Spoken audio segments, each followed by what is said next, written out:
Hey everyone, it's Alexander Robinson. Welcome to the channel, and this is my review for Drive Away Dolls, which is directed by Ethan Coen and follows two friends who decide to take a road trip to Tallahassee, Florida. They decide to rent a drive-away car so they can drive it all the way down to Tallahassee and just drop it off there. Unfortunately, the car that they pick up contains this briefcase that is being tracked down by a couple of criminals. So the two girls have to head to Tallahassee quickly before they're tracked down by these two guys who are after whatever is in this briefcase. I was really looking forward to this movie when I first saw the trailer. The Coen brothers have never made a movie that I flat out disliked, and even though this is only directed by one of them, Ethan, I was still excited for it. It was actually supposed to come out last fall, I believe in September, but it got pushed back due to the SAG-AFTRA strike. So now we get it in February, and I gotta be totally honest, I wanted to love this movie. I so desperately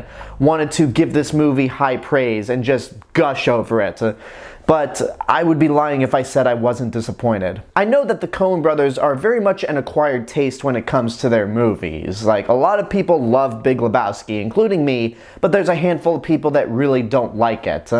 And Drive Away Dolls, for me, probably highlights the very worst aspects about the quirkiness of Coen brothers movies. Again, even though Ethan Coen's the only one involved with this film, it very much has those Coen brother mentalities. There are a lot of moments throughout the movie where it just gets flat out weird for no real reason. It feels like the movie just gets completely sidetracked and just derails the plot for a bit. An example of that happens in this movie is that there are a lot of very weird 1970s type psychedelic trip outs with people who don't really play into the actual plot itself. And the problem I have with these moments is that not only does it not lend itself to the movie, but it also feels so out of place considering that the movie itself takes place in 1999. It felt entirely unnecessary in my opinion.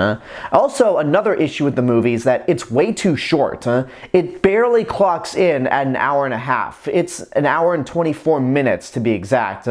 And when you get to the last half of the movie, there are a lot of plot details that we've been following throughout that are either rushed or completely abandoned. And had this movie been an extra 30 minutes longer, I feel like this would have been a much tighter script overall and a more cohesive movie. Even if you kept all those weird psychedelic moments that have no purpose, I think having this movie be nearly 2 hours would have helped it greatly. That's really a damn shame because there's a lot in this movie that I not only like, but flat out love. The best part about the movie for me is the dynamic between the two lead actresses, Margaret Qualley and Geraldine Viswanathan. I love the chemistry between these two friends, especially considering that they are flat out polar opposites of each other.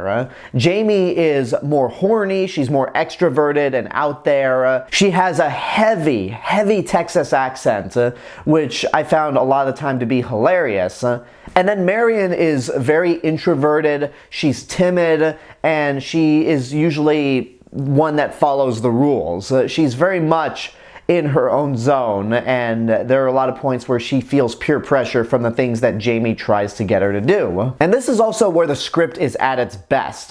Yes, you can fault the script for abandoning plot details and just leaving a lot of things unresolved, but the dialogue between these two characters is just great. There's a lot of great moments between the two of them when they interact, and I found myself laughing consistently at just the scenarios that they got themselves into. Even the dialogue and camaraderie between the two goons that are following the girls is great because you have one of them who's very intelligent.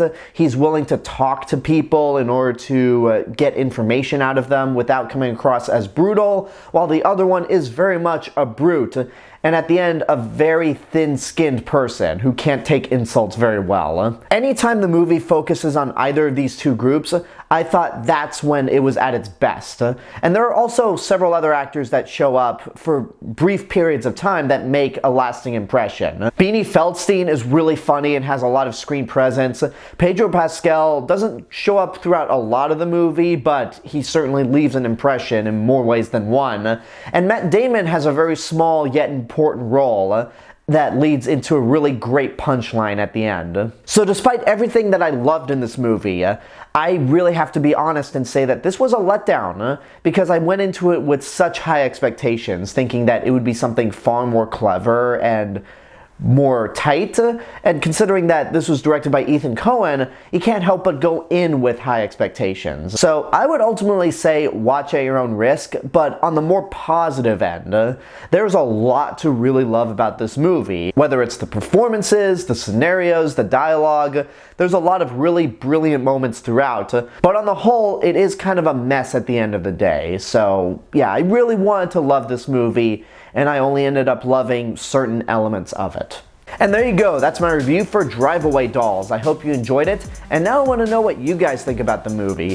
Whatever your opinions are, let me know in the comments below. Don't forget to like the video, subscribe to the channel, and hit the bell button to get notifications. If you want to find me elsewhere on YouTube, you can go check out my theme park and travel channel, Alexander Robinson Travel Channel, and follow me on Facebook, Instagram, Letterboxd, Threads. I'll see you guys in the next video, but until then, have a good day, and take care of yourselves.